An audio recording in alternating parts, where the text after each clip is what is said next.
welcome everyone on our discussion about state of the web performance in 2022. Here with me is Martin Michálek and Matuška. I'm Tomáš Pustelník and I will be moderating this discussion. So I guess we can start directly with the questions from the audience, if there are some. You have something? Okay, if not, then I would like to ask Michal what you think is the most important first thing you should do if you want to use web fonts. Web fonts. Try to analyze what is inside, and if you can find some self-hosted file, and also create some discussion with the designer if you can do it without the web font. This is the, I think, primary thing what you should do, because every web font has some overhead to browser, so it will be always slower with custom fonts. Okay. Yeah, maybe if I may, maybe the discussion should be with the client first. I think client is better not. Yeah, I'm not joking, because from my experience, few of our clients removed web fonts, and it was okay for them because they didn't know there are web fonts, because the designers try to use something, and designer and clients didn't know there are web fonts. Yeah, so we suggest to remove web fonts, and it was okay. I remember one this session with on some project where we spent 30 hours with optimizing font, and then we removed the font, and it was the best result. So this is maybe the final. Yeah. Okay, so we should discuss the state of the performance. So Martina, could you tell us what do you think is the state of the current performance? It's a really is ahead of us? Question. I think the performance is great thing, but lot of clients, lot of developers didn't know this effect. So we have to do some more presentations and so on. But I think today's state of performance from optimization point of view is great, because we have great tools, as Michal shows in Chrome. Dev tools are really great, and adding new features every month. And I think from a developer's point of view and optimizers' point of view, I think it's great now. Yeah. Also the status of features inside the browser is coming in front and help us to optimize web, like link preload and this thing. So it's many APIs what we can use to make page fast. So currently we have many weapons what we can do. Yeah, and but the problem is with performance culture, as we said, not only in the companies who didn't do anything about performance, but with companies where developers are trying to optimize things. I think the problem is they don't have time to do performance optimization. And the managers in those large companies don't have performance on the top of prioritization. So I think this is the biggest issue now. We are in the same situation like with accessibility 4 years ago. Yeah. Yeah. I think we still have that issue with accessibility, but it's getting better. Okay, so what are you most excited about in terms of performance, like the new tools and maybe what's coming in next? Yeah. Something you would really like to highlight? Maybe try this, because I like my Chrome DevTools. I read everything there. I have some special. So maybe one point from the DevTools. I like our new changes in Chrome. There is a new performance insights code or something. That's great. Something like this, where you can read the data in a little bit different way. They create simplest view of the hardest things. Yeah, that's right, because performance insights is something like Pure's main performance panel. If you know performance table, Michal has showed performance panel, and it's really hard to learn. I know Michal knows 90% about performance panel. I know something like 50% about it. It's really hard to learn everything what's inside. And performance insights is something like easiest way to find performance issues than this thing. So I think it's next big thing from developer tools in Chrome for web developers. And if I may add one thing, there is I really like what Google did about Web Vitals, because they are measuring every single website, measuring it with good performance metrics, and they are really working hard on this. I think it's really great, because we have numbers. The numbers are free, and we can optimize on the top of those numbers. I think Web Vitals are great. Cool. Yeah. Can I ask you? Now on Wednesday will finally die the Internet Explorer. Can we use ES6 now and let the browsers do the optimization on spread operator and so on instead of transpiling to ES5? Does it have impact on the speed of JavaScript when we will finally skip the Babel to ES5? Yes, definitely.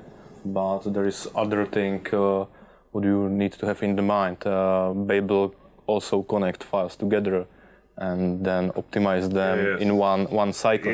Yes, sure. When you break this only by the module, you will download many files. So just not be transpiling to ES5, which does not support features which every modern browser does, so it will be a big impact on the performance. I'm still using Babel, but with target to the modern browser, and then in the result you can see normal ES6 syntax. So it is definitely faster, it is less code, but there is also the connected results. Yeah. So. Sure. Thanks. I wanted to ask, since you said you have this same view that inside the dev tools of the Chrome browser or any Chromium browser, you have a lot of useful tools, and I basically have my full tool chain that I use for performance testing and monitoring there. Yeah. Are there any tools that you are missing there? Anything that you use on top of that? Good question. Yeah, that's a good question. I don't miss anything. Definitely, there is a view for a long time perspective, and you need to measure something for the longer time. So this was the reason why we created PageSpeed. We have our own tool to test sites, but there are two things in performance. One thing is statistics, and the second thing is optimization. Yeah, and in the Chrome DevTools, the first part of the problem they don't have. They have only the part to optimize things, and so you need to collect Web Vitals or some other metrics. So that's one thing which is missing in Chrome. Yeah. But in the Chrome is other tool inside. It's hidden a little bit. I was there 5 times in my career. the timeline panel is hard, and this thing is more harder. It's called inspect something like, I don't know now. It's a deep dive to the browser, and you can see there the trees, how commands run through the browser and to the rendering. So if you need find some hidden thing like how many time takes rendering of something, you can find this inside this. I mean profiling? Like flame chart? No. Profiling? Profiling, yeah, the profiler. It's inside. It's hidden from. Maybe it is connected. I remember one more thing when you asked about missing things. It's really hard to optimize JavaScript. I mean, there is FID metric in the Web Vitals collection, and there will be new interaction to next paint, and I think it will be really hard to find the problem, because it's all about long task. You can see a long task in a performance tab, but it's hard to connect it with those things, and hard to connect it with current user experience. Yeah. So I think it will be big issue to optimize those JavaScript metrics in the future. Definitely. It will be really hard, because we tried to optimize some websites from FID perspective, and it was not so easy, and the metric, the new metric interaction to next pane will be much harder. Yeah. Thanks. Yeah, one more question. You said that you are using DevTools in Chrome. Yeah. Could you compare whether in Firefox is the similar tool, or it isn't possible to compare? I used Firefox some time ago, but definitely Chrome do better job in this way. So I think there is more tools inside. It's connected together, and I like performance monitor is other view to the to current performance on the site. So I'm using only Chrome DevTools. So me too.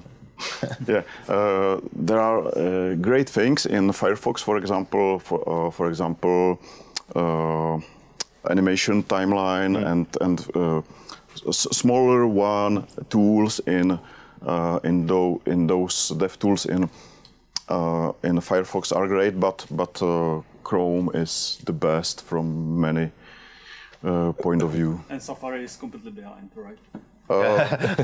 For now, I think, for now, as I said in the keynote, Apple started to invest more in Safari 1 year ago, and they are doing a great job, and I think maybe it will be better.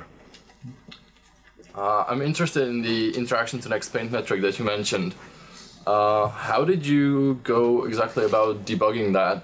If you could go a little bit more in depth into that, because my thinking is, couldn't you somehow quite nicely and easily debug it through the performance API in the browser?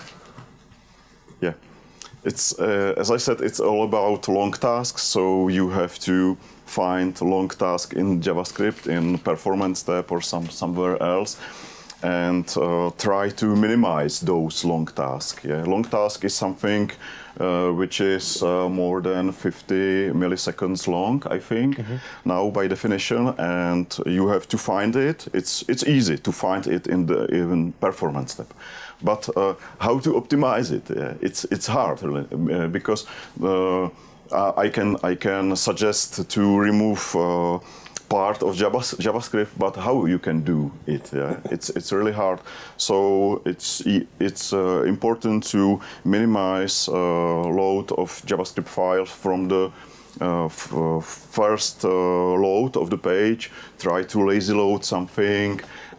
Try to divide some commands. Yeah, divide it more to smaller chunks and so on. But but those suggestions are really too much general.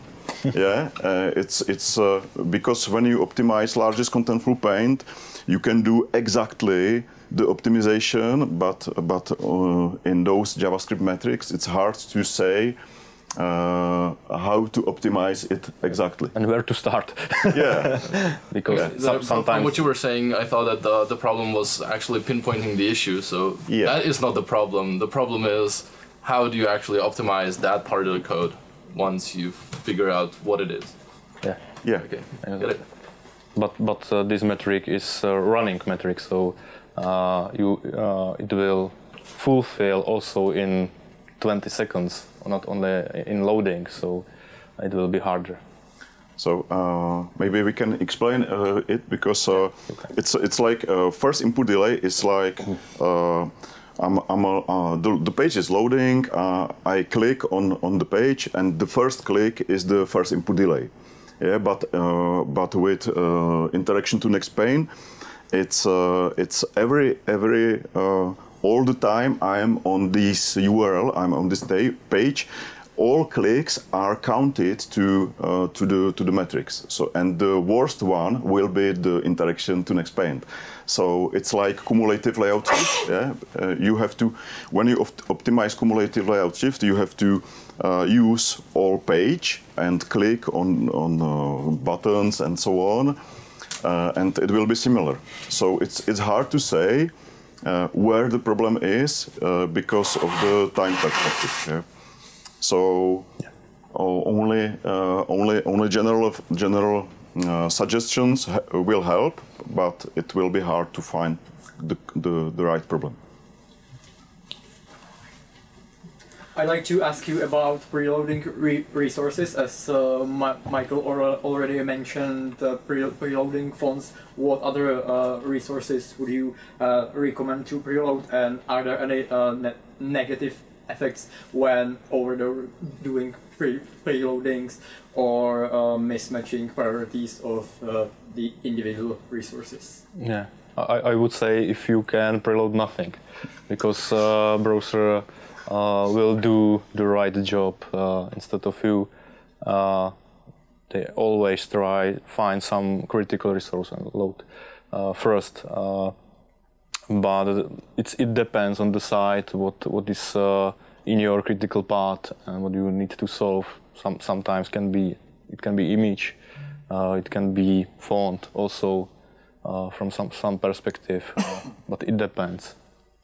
You need to measure it and then. First thing is to look to performance tab. Where is the problem? Yeah. For example, sometimes you have largest contentful paint element as image in CSS, and then you should use preload. But it's hard to say. It's general advice. Yeah, you have to look at the performance tab, at the loading waterfall, and then maybe sometimes use preload. Yeah. So it's more like a decision from experience, or from the exactly. results of performance measuring. Nothing is general in performance. Thank you. And it is dangerous to overuse it. This you can break it. Everything is priority, nothing is priority. I got a theoretical question, I guess. Right now, Google uses the GP form or the GP4 for testing, right? Or something like that. It has this. Yeah, for the mobile. Ever update it to something newer, or? Well, I'm not sure. It's like 5 years old device or something like that. Yeah. But you are talking about the Lighthouse tool, yeah? Yeah, sure. Yeah. So I think there are two areas. One is Lighthouse and synthetic testing, which is important, but not so important as Web Vitals. Yeah. And Web Vitals are collected from real users, and it's a really important area. And I think Lighthouse is not so important for optimizations and for. But there is one problem. A lot of clients and maybe part of developers are obsessed with Lighthouse score, and it's a really bad thing in performance. Yeah, that's why I'm asking. You know, Yeah. they're always saying me we have really Yeah. good lighthouse score, but you know I'm Yeah. telling them go to the Google Search Console and see there's like 0 page Yeah. problems. So Yeah, sometimes I'm saying to our new clients, they come and they say we have problem with performance, and I say you have green Web Vitals. Where is the problem? Lighthouse score is 20 points from 100. Yeah. And I say you don't have problem with performance. Performance is great. Yeah. Yeah, it's happening really often. I know that. It is connected to context of your users. So when your users using high-end devices, you don't have problem. So you must always read some other data to optimize it right. So you think they will update it eventually in the Lighthouse? You know, I know we don't care about it, Yeah. like we developers, of course, but you know, the people in marketing, the product owners and stuff like that, they care. Yeah. But inside the Lighthouse, it is not about device. It is only about dimensions, the size, Yes, of and course, and you network. process and So power. this is stable thing, I would say. And for JavaScript, they are just slow your CPU. So it is not same device like for real. Yeah. Those people in marketing and so on needs to know there is important metric, and this is Web Vitals. Lighthouse is specific tool for us as web developers. They are obsessed with this score, and it's wrong thing. You have to say the same thing to them. They are not measuring it on the real device.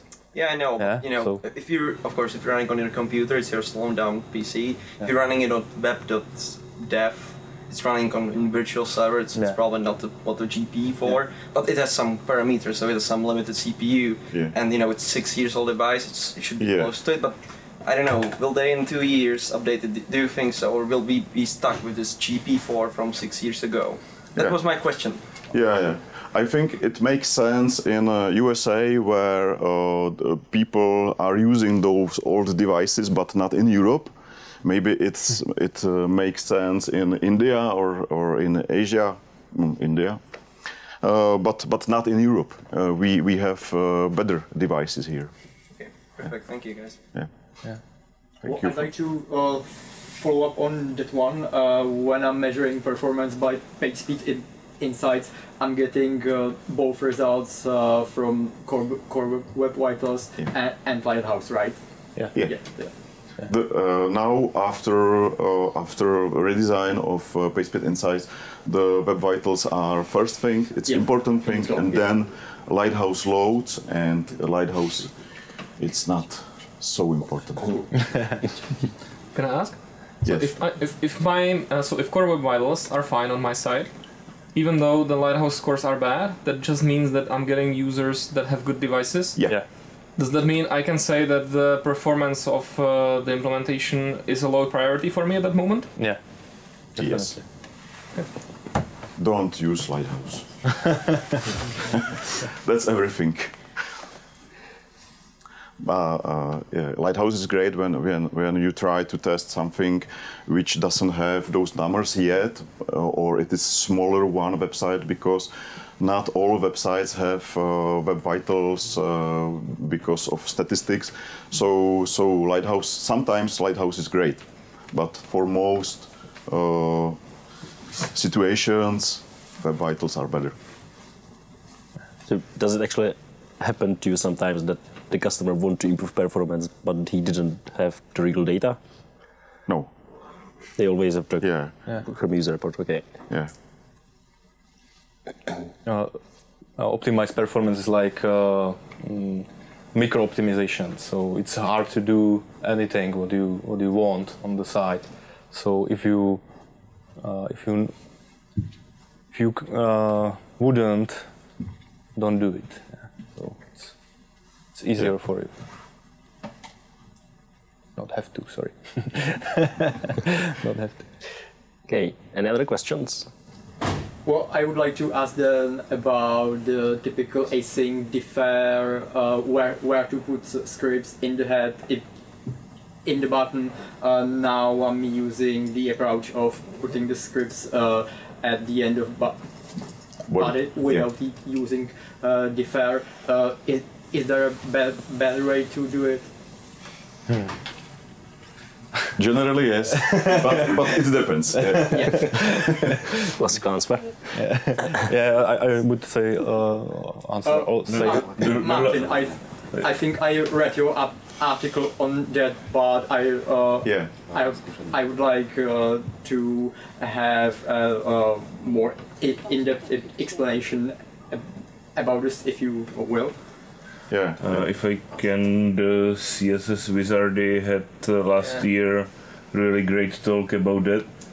If it's available on Web Expo conference, check it. It's on his Twitter actually. You can just find CSS Wizardry and there, if you search for last year Web Expo. And he has a special CSS which you will put as a bookmarklet or inside. Yeah.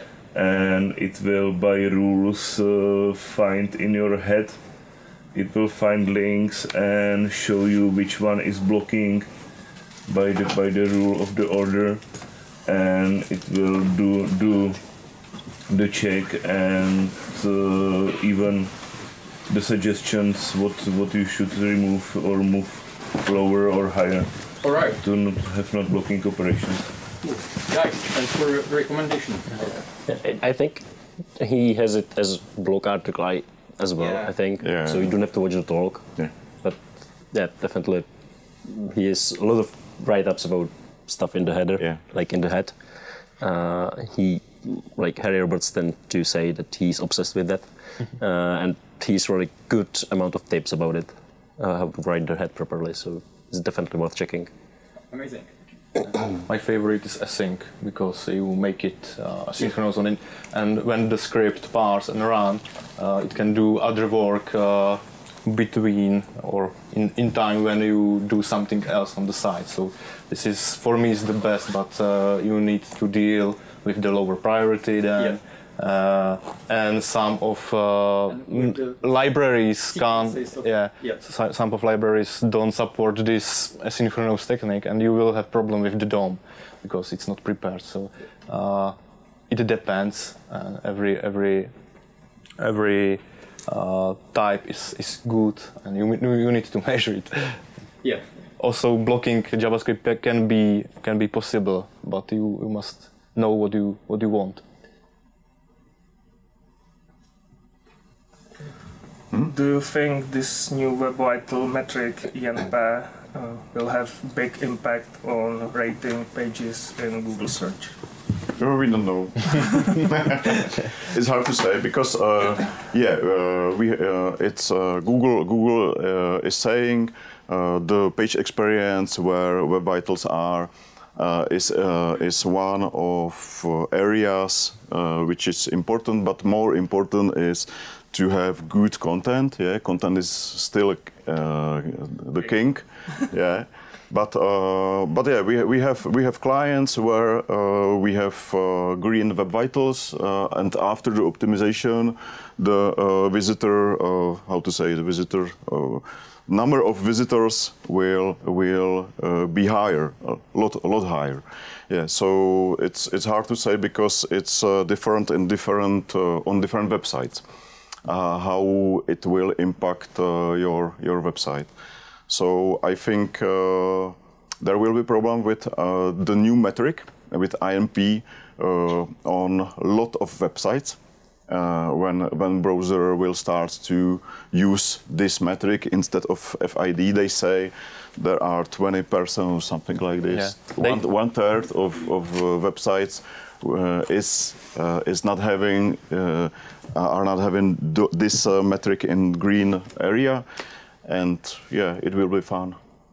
So the NIP will replace the first input delay, or it's another one? Probably, I think. But they call it like stage 2. So we fulfilled stage 1, and now we will move to this. I hope the final metric will be less not so strict for us, because I saw article from Google. They were comparing modern JavaScript frameworks and sites in those frameworks with this INP metric, and it was really crazy. For example, Angular was the worst one. Only 20% of websites on mobile will have green INP, and React was not so much better. Can I then add? Yes. What about Vue? Is it better, worse? The metric? Yeah. It's great metric. I think it's great. On Vue. Yeah, Vue? I don't know. Oh. It's hard to say. As I said, nothing is general. I think, yeah, there are data studies and stats about how performance metrics correlate with sites in those frameworks, and yeah, Vue is better from this point of view, but it's hard to say because you can have a really bad developer sitting with Vue, and it's hard to say. It's impossible to say what is better. Yeah. But in this test, they win, I think. Yeah. But not too much. Yeah, but the new generation of the frameworks is better. I think Svelte also, and from Michal the framework, I don't know. Quick? Is it quick? Quick, yeah. The new generation of frameworks are better in general than the old generation. Yeah. But if you are a good developer, nothing is problem. Okay. So, a question for you. If you want to start with web performance, what would you suggest as good tips to get started? I would say open Chrome DevTools. Yeah. First thing is try to learn something about Chrome, about Web Vitals and about DevTools. Trying to learn it from Michal, yeah, and from the perspective of the developer tools, and I think this is good start. It is really important to know what is happening with your website. If you don't know, you try to use general advices, and it's bad. Yeah. Okay. It starts with knowledge about your browser. Yeah. This was something what helps me to find some problems inside. So start with the browser. Read some article how it works inside, how things are parsed, and how priority works, and then maybe move on some topics about performance itself. But you must start with that, definitely. Okay, thanks. Are there any typical issues you have to solve when you're working on performance with the clients?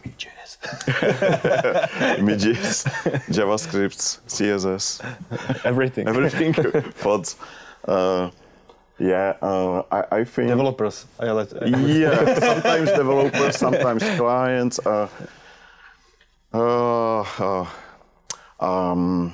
I'm looking at performance culture mainly, because a lot of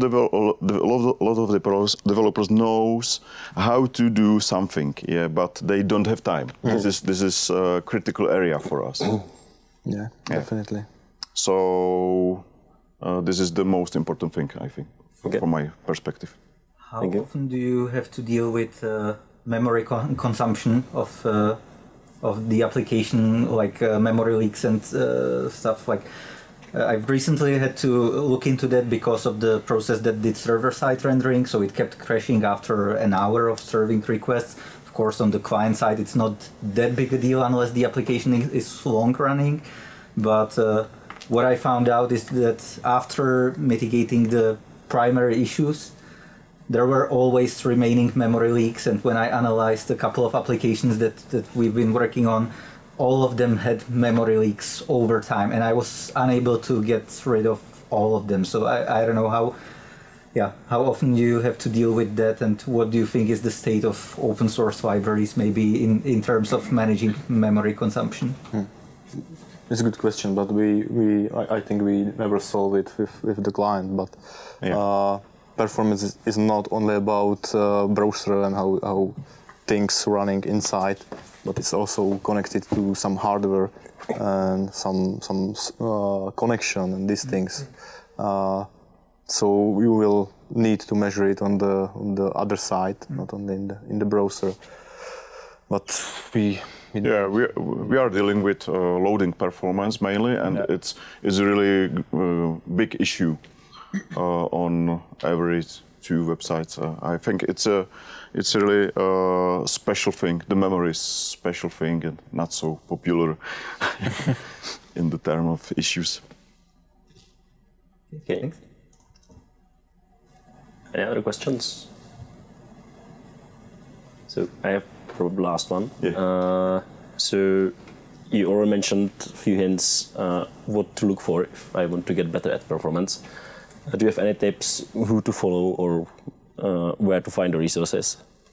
Yeah, start with us on Twitter. And with Puska, she's here. Yeah, and we have a newsletter too, but it's in Czech. But I suggest one thing. It's Calibre. Calibre is something like a tool for measuring and optimizing performance, and they have great newsletter 2 times per month, and I think it's also SpeedCurve deliver some good content. Yeah, web dev. Yes, it's a good source. So mostly the people or the companies dealing with the web dev. Yeah. Okay. But around Google, there are 3 guys. I think Adios Money, Paul Levis. Yeah, maybe. I don't know. One more. Surma. Yeah, Surma. I'm following Harry Roberts too. Harry Roberts, definitely. And guys from UK, Andy Davis, Zach Lederman with about web fonts performance. lot of people, but I think the Calibre email newsletter is a good start. Yeah, and front-end focus I like. Yeah. Also. Yeah, I think that web dev have some section with the performance as well. Yeah, too. Okay. So, thank you. If there are no other questions, then I suppose that will be all. Thank you guys for the visit and for the discussion. Thanks. Thank you.